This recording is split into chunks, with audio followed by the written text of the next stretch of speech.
Many of you would consider yourselves to have a decent life. There are some troubles you'd prefer go away.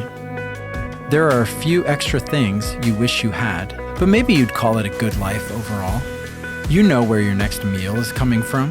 You have a roof over your head and some nice things underneath it. But chances are there's an itch that you haven't been able to scratch, no matter how many things you accumulate or how many problems you settle.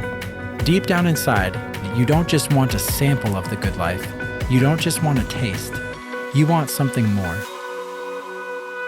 2,000 years ago, an itinerant preacher climbed to the top of a hill and hundreds of people followed him to hear what would become the most famous speech ever written. The natural acoustics carried his voice to the masses as he talked about the possibility of experiencing a life of belonging, comfort, freedom, peace, recognition, and transcendence. And not just a taste of it, he imagined a life full of it. Could it be true? Could something like that be experienced by average, ordinary people? Could it be experienced by people who are flawed and have made mistakes? In that speech, the speaker proposed something radical. His listeners could not only have a taste of this kind of life, they could have everything that is good. And 2,000 years later, we can have it too. But the way to get there may not be what you think. Join us for Everything, a life group series on Jesus' Sermon on the Mount, starting in February.